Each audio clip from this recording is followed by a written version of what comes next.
Testimony सुनी, आज आपने थर्सडे सुनी, आप हर संडे सुनते हैं, हाँ या ना? इन टेस्टिमनीज को सुनने के बावजूद भी और रिसीव करने के बावजूद भी जो चीज आपको संभाल के रखती है वो वचन है। और वचन कितने प्रकार का है? दो तरह का। एक है रेमा वचन, एक है लोगोस। रेमा वचन किसे बोलते हैं? जो परमेश्वर खास आपको देता है, जैसे मुझे दिया था, हे मेरे प्रिय भाइयों हियाव बांधो, दृढ़ रहो, क्योंकि मसीह में की गई मेहनत कभी व्यर्थ नहीं जाती। आप मेरी बात समझ रहे कि नहीं? वो मेरा रेमा वचन था। अपने पड़ोसी को बोलो, तेरा रेमा वचन क्या है? वो तेरी हेल्प करेगा परमेश्वर से वो चीजें लेने के लिए जो परमेश्वर चाहता है। उसे क्या कहते हैं? रेमा वचन। जो कैसे मिलता है आपको? आप जब लगातार बाइबल पढ़ते हैं, रोज परमेश्वर के वचन के साथ जब आप जुड़ते हैं, परमेश्वर आपको रेमा वचन देता है। पतरस को मिला, पतरस ने कहा, परमेश्वर अगर तू ही है तो मुझे रेमा वचन दे, यानी तू मुझे मुंह से बोल कि तू पानी पे चल के मेरे पास आ। और बाइबल कहती है यीशु मसीह ने कहा आ जा, तो पतरस पानी पे चलने लगा। रेमा वचन आपको असंभव कर देता, आपकी लाइफ में इम्पॉसिबल पॉसिबल कर देता। जो रिपोर्ट है ना आपके हाथ में इम्पॉसिबल वाली, ठीक नहीं हो सकती, पॉसिबल होगी आज इस फायर से। ये रेमा वचन कर सकता है। आमीन। उसने मेरी लाइफ में किया जब मैं निराशा में था और लगता था कि यीशु मसीह से भी ये काम नहीं हो सकता, लेकिन परमेश्वर में चल रहा था कि चलते हैं, अब और कोई रास्ता नहीं है। मुझे जीवित परमेश्वर के बारे में मालूम है, यही वो जीवित परमेश्वर है जो मुझे मिला है। लेकिन रेमा वचन मिलने के बाद कि हे मेरे प्रिय भाइयों हियाव बांधो, दृढ़ रहो, क्योंकि रोज 2 घंटे मुझे बाइबल पढ़नी पड़ती थी। इसलिए नहीं कि मैं परमेश्वर से बहुत प्यार करता था, इसलिए क्योंकि वो बाइबल पढ़ने से मेरे मेंटली अपसेट के जो दौरे अटैक थे वो कम हो जाते थे। तो मुझे बाइबल पढ़ना मेरी मजबूरी थी। बाइबल पढ़ने से मुझे आराम मिलता था और दुष्ट आत्मा के अटैक कम हो जाते थे, और इसीलिए मैं बाइबल पढ़ता रहता था। और जब बाइबल पढ़ने की आदत पड़ गई, बाइबल पढ़ते पढ़ते एक वचन मेरे सामने आया और मुझे लगा कि नहीं, ये वचन आम वचन नहीं है, परमेश्वर ने मुझसे आज खास बात की है। और उसी वचन के जरिए मैंने मेहनत करनी शुरू की और आज मैं आपके सामने हूं। आमीन।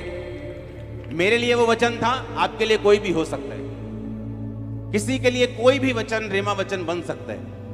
रेमा वचन वही बाइबल का लिखा हुआ वचन ही होता है, लेकिन जब आप रोज बाइबल पढ़ते हैं, एक दिन कोई ना कोई वचन ऐसा होता है जो आपके दिल में घर कर जाता है और आपको मालूम होता है कि ये आज मैंने सिंपल वचन नहीं पढ़ा, आज परमेश्वर ने इस वचन के जरिए खास मुझसे बात की। लेकिन लोगोस वचन, जो लिखा हुआ वचन है, उसे पढ़ना भी जरूरी है, क्योंकि शैतान रेमा से नहीं, वो लोगोस से हारता है। आपकी लाइफ में मिरेकल रेमा वचन से होता है, जब परमेश्वर आपसे बात करता है। लेकिन जब शैतान आपकी परीक्षा करता है, वो आपको रेमा वचन के बारे में नहीं, वो आपको लोगोस से, आपके माइंड में आपकी परीक्षा करता है। यीशु मसीह के पास आके उसने बोला, पत्थरों को बोलिए क्या बन जाए? रोटियां बन जाए। और यीशु मसीह ने रेमा वचन का यूज नहीं किया कि थोड़े दिन पहले मेरे लिए आकाशवाणी हुई थी कि मैं उसका प्रिय बेटा हूं, वो मुझसे बहुत खुश है। यीशु मसीह ने लिखे हुए वचन का यूज किया और कहा कि शैतान, लिखा है इंसान अकेली रोटी से नहीं परंतु परमेश्वर के मुख से निकले एक वचन से जिंदा रहेगा। आमीन। कितना इंपॉर्टेंट है लिखा हुआ वचन आपकी लाइफ में होना, कितना जरूरी है जो बाइबल आपके हाथ में है, इसे रोज पढ़ना।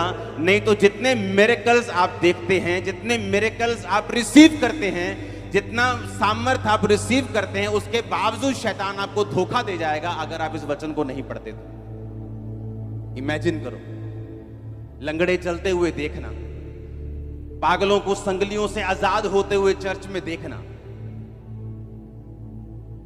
25 साल बाद प्रेगनेंसी देखना, लंगड़ों को चलते हुए देखना, बॉर्न क्रिपल को चलते हुए देखना, और फिर भी शैतान से धोखा खा जाना, क्योंकि हमें लगता है कि हम परमेश्वर को पूरी तरह से जानते हैं। लेकिन बाइबल कहती है परमेश्वर के कामों को जानना और परमेश्वर को जानना, ये दोनों अलग अलग चीजें। बाइबल कहती है उसने इजराइलियों पर अपने काम प्रकट किए और मूसा के ऊपर अपनी गति प्रकट की। आनंदित हो जब परमेश्वर काम करे,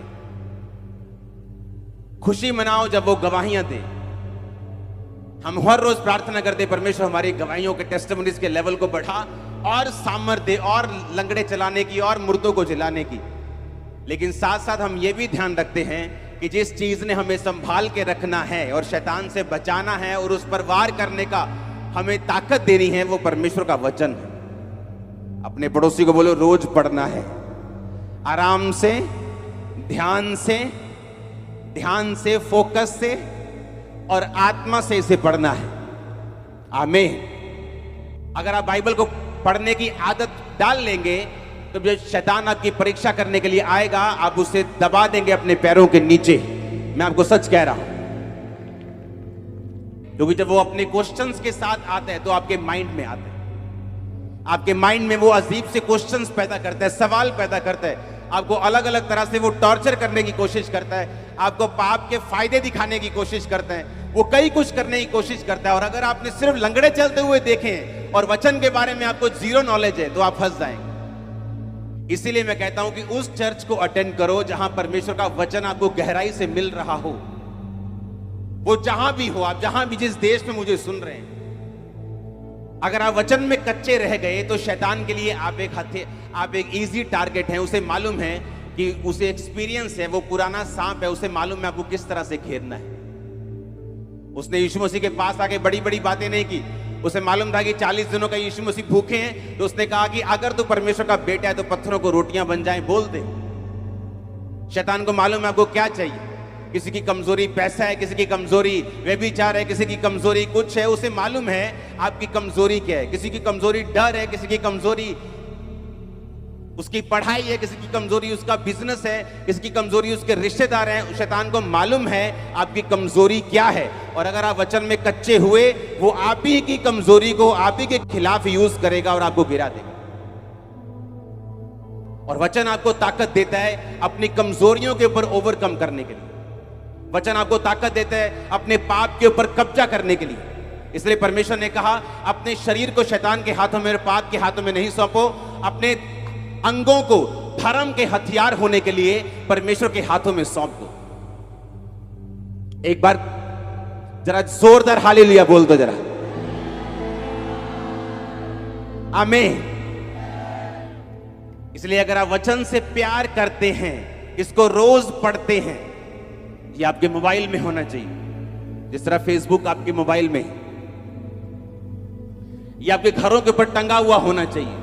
आपके फेवरेट वर्स, आपके रेमा वचन, वो वचन जो आपके दिल को अट्रैक्ट करते हैं, जो वचन आपके दिल को अच्छे लगते हैं। आपको मालूम है कि कहीं परमेश्वर मुझसे इन वचनों के जरिए बात कर रहे हैं। ये आपकी गाड़ियों पे लगे होने चाहिए, ये आपकी साइकिल पे लगा होना चाहिए, आपके बाइक पे लगा होना चाहिए।